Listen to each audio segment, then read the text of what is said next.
Today I will be doing an overview of the Linkin Park Nendoroids by the Good Smile Company.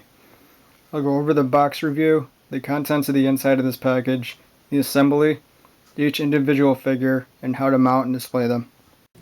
As you can tell just by looking at this box, it's a product from Japan. And being American, I don't know a single word of Japanese, so I'm not even going to try to interpret any of this.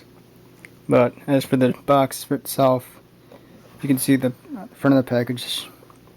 You can see the 6 members of the band. This is Linkin Park set. There's the top of the box. It's the same thing underneath. And then on the side, plus it's got the Living Things artwork. And then on the reverse side, it's got all the guys in the band. It's pretty much modeled after the Living Things artwork. It's got some Japanese writing in the back. It's got some info about 1,000 Horizons, which was like one of their summits out in Japan. And it's got information on Linkin Park. Choking hazard, small parts, not for children under 3 years old, and it's for ages 15 and older. So it's a collector's item, and I'm about to open this thing. Here's everything that comes in that box. You got background.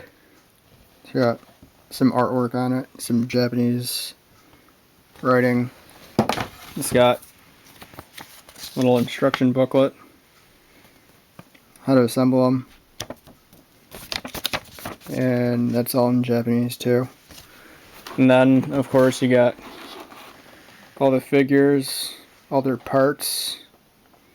You got Joe's little turntables, Rob's drums, and then on the back you have all the guitars, the basses, the microphones, drumsticks, and it's got all the mounting stuff. So if you give me a quick minute, through the magic of technology, I'm going to assemble this stuff. So it took me about an hour to assemble them, and it was a very tedious process. In order to remove all the shrink wrap from each member, you have to literally detach their heads and their legs. If you're just assembling these for the first time, might I suggest that you stick the guitars or bass around Mike, Brad, and Dave, then pin the mounts into their backs before assembling the other parts. These figures are literally as tall as they are on the cover of the Minutes to Midnight album. As you can see, there's a lot of detail in these little figures. Brad's is no exception. He got his own little guitar, 6 strings, and he's repping Japan with his headphones. He's got the Japanese flag. And spin it.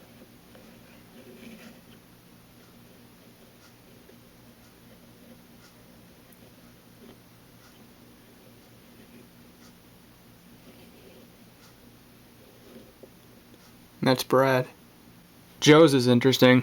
It's got the most, looks like it has the most detail on it out of any of the figures. As you can see, he's got his own little, whoops, sorry, it's not attached, but he's got his own little turntables, and these things actually move, and these things actually spin. Love the attention to detail they put on these things. This thing slides. And then he's got his little Suru shirt. It's got Suru on the back of it. The best thing I like about this is that his little ponytail on the back is actually detachable. But you can see they're very easy to detach. And that's Joe. Chester's character has also been given some pretty good attention to detail, specifically in his arms, his tattoos. And as you can see, the flames on his wrist actually don't go all the way around his arms. They stop, and then they continue on the back. He got ones on his elbows too. Got Pirate over there. And this thing is not actually attached. This thing pops right out. And the microphone is his own little piece too. You have to actually take it out of its package and stick it in his hand. That's Chester. Mike's is a pretty interesting character too. He's got the microphone that came as its own part. And he's got the guitar in the back. This is the most interesting one to get the stand in its back because like I kept struggling. Like you have to actually move the guitar out of the way in order to get this stand to fit back there. It took me a few minutes. That took me a few minutes to get together. And that's Mike. Rob was pretty easy to assemble. All you have to do is stick him in his little seat thing, and as you can probably already tell, these things aren't attached, which is the only complaint really I have about them. I kind of wish it was all like one big drum set, but you got Rob in his seat, and again the drumsticks are separate parts. They don't come assembled with him. You got the attention to detail in the hair.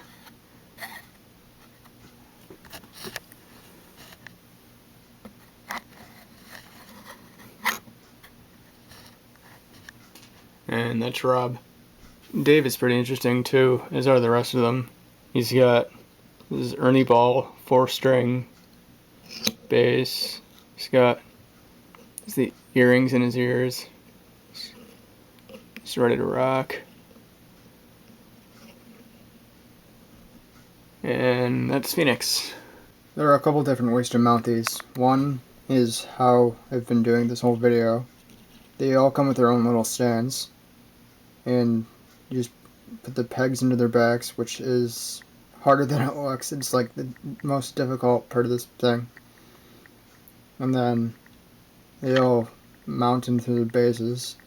And here I'll actually take this off for you. And they all mount on this little base here. You just pop this off like that. There's a closer look at the base. And then this, I don't know if you can see it on the camera, but they all have their little pegs in here, which is where these all go into. Like that, and then you just do it for all 6 of them, which I will do right now. And this is what they look like when they're all assembled. There's a number of different places you can buy these online, and just remember that Google is your friend. I bought mine through CircleRed.com. Thanks for watching.